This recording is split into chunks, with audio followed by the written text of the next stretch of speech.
గాంధీకి స్పీకర్ మండలి చైర్మన్ నివాళి అనంతరం జాతీయ జెండా ఆవిష్కరణ. బీజేపీ ఆఫీసులో విమోచన దినోత్సవం వేడుకలు. జెండా ఆవిష్కరించిన రామచంద్రరావు, పటేల్ విగ్రహానికి నేతల నివాళులు. విమోచన దినోత్సవాన్ని అధికారికంగా జరపాలి. ఓటు బ్యాంకు రాజకీయాల కోసం విస్మరిస్తున్నారు TBJP chief Ramachandra Rao comment. Parade ground లో విమోచన దినోత్సవ వేడుకలు. కేంద్ర సాంస్కృతిక శాఖ అధికారిక ఉత్సవాలు. హాజరు కానున్న రాజ్నాథ్ సింగ్.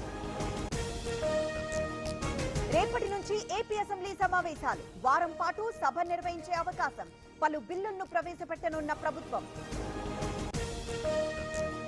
హైదరాబాద్ లో ఐటీ దాడులు. గోల్డ్ షాప్ యజమానుల ఇళ్లలో తనిఖీలు. 15 బృందాలతో సోదాలు చేస్తున్న ఐటీ. ఓఎస్ఎస్ ఫర్టిలిటీతో మీ పేరెంట్హుడ్ ప్రయాణాన్ని ప్రారంభించండి. In the good hands of science. BJP నేత రామ్ సుధాకర్ ఇంట్లో ఐటీ సోదాలు. కుకట్పల్లిలోని ఇంట్లో తనిఖీలు. మాజీ ఎంపీ రంజిత్ రెడ్డితో వ్యాపార భాగస్వామ్యం. తెలంగాణలో ఆరోగ్యశ్రీ సేవలు బంద్.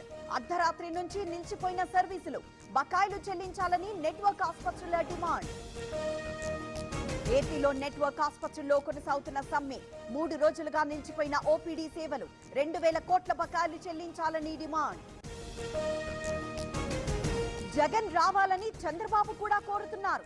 60 రోజులు అసెంబ్లీకి రాకపోతే చర్యలు తప్పవు. ఏం చేయాలో సభ నిర్ణయిస్తుందన్న రఘురామ. మోదీకి చంద్రబాబు జన్మదిన శుభాకాంక్షలు. ప్రజల కోసం కృషి చేసే ప్రధాని దొరకడం అదృష్టం. దేశాన్ని ముందుకు నడిపిస్తున్నారన్న సీఎం. ప్రధానికి జన్మదిన శుభాకాంక్షలు తెలిపిన పవన్. మీ సమర్థ నాయకత్వం ఎంతో ప్రేరణిస్తుంది. మోదీ మరింత ఆరోగ్యంగా ఉండాలని ఆకాంక్ష. కాల్పులు విరమిస్తాం, ఆయుధాలు వదిలేస్తాం.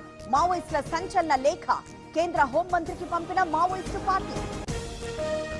విద్యుత్ శాఖ ఏడీఈకి 14 రోజుల రిమాండ్. అంబేద్కర్ ను చంచల్గూడ జైలుకు తరలింపు. అక్రమాస్తుల కేసులో అరెస్ట్ చేసిన ఏసీబీ. నాగర్ కర్నూల్లో అధిక వడ్డీ పేరుతో భారీ మోసం. 7 కోట్లు బురిడి కొట్టించిన 4. మోసపోయిన 50 మందికి పైగా బాధితులు. పెనుగొండలో యువతికి బాబాయ్ లైంగిక వేధింపులు. అర్ధరాత్రి వీడియో కాల్స్, అసభ్యకర మెసేజ్లు. పోలీసులకు ఫిర్యాదు చేసిన బాధితులు. తిరుమలలో కొనసాగుతున్న భక్తుల రద్దీ. శ్రీవారి సర్వదర్శనానికి 24 గంటల సమయం. కృష్ణతేజ గెస్ట్ హౌస్ వరకు భక్తుల క్యూ లైన్.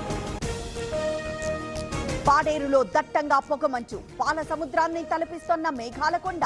క్యూ కట్టిన పర్యాటకులు.